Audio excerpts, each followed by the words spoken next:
Bayangkan banyak rasa Oreo, pilihan seru yang akan kau suka. Dark white dan peanut butter, dua rasanya novel serunya.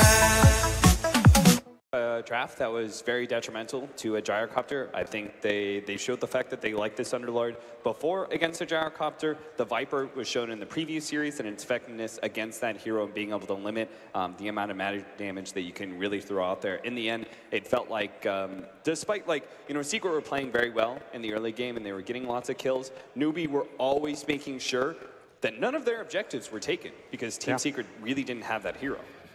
Jack? Secrets, again, they tend to emphasize a lot of synergy in the drafts. Clearly a bit of a combo lineup this time, but we wondered if the weakness in the lanes might be an issue. And so talking about this team is often behind the laning stage, I think that made things much more difficult for them. Though they did fight their way back into the game, they had less margin for error to execute these fights. I mean, after that, you see like very early laning phase, they have the Tiny up against the Viper, you have the Phoenix in a dual lane, and then finally bottom a bit tough against an Underlord with help. So that lane phase, I think just, they didn't manage to snowball and get those combos at crucial times, because you want to get to a point where when you end a fight with a combo, you win it decisively and you can take objectives afterwards, and never really reached that point. Yeah, absolutely. We just saw a fight earlier where they put everything they had into a Viper, but at the same time, hey, guess what? Underlord's pushing your tier 2 bottom lane. They have the top lane pushed in at the same time.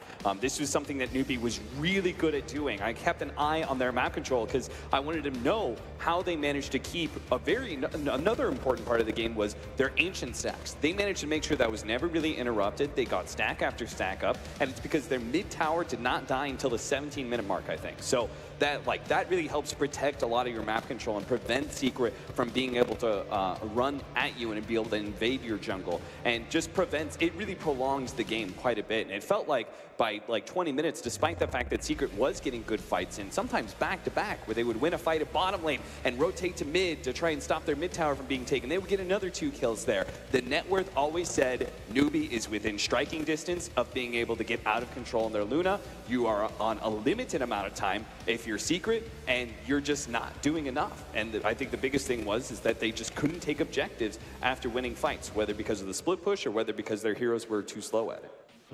Definitely a good early game from Secret, but I guess some people look back at this and go, Phoenix, offlane, that didn't work. But actually, that wasn't really a problem in this game, was it? I think it can be a little bit dissected further and say that it wasn't the primary reason that they lost the game. The pure damage of the Phoenix actually really helped against the Underlord a number of times, made him a much squishier hero. It provided a lot of team fight potential as well. I think the bigger problem for the draft in Secret was not the Phoenix, but rather the early pick of the Gyrocopter and how we're seeing teams address this hero. It was one of the heroes of the tournament just previously at Katowice. It's here again in the group stage, and teams are beginning to figure out what we need to do drafting-wise to address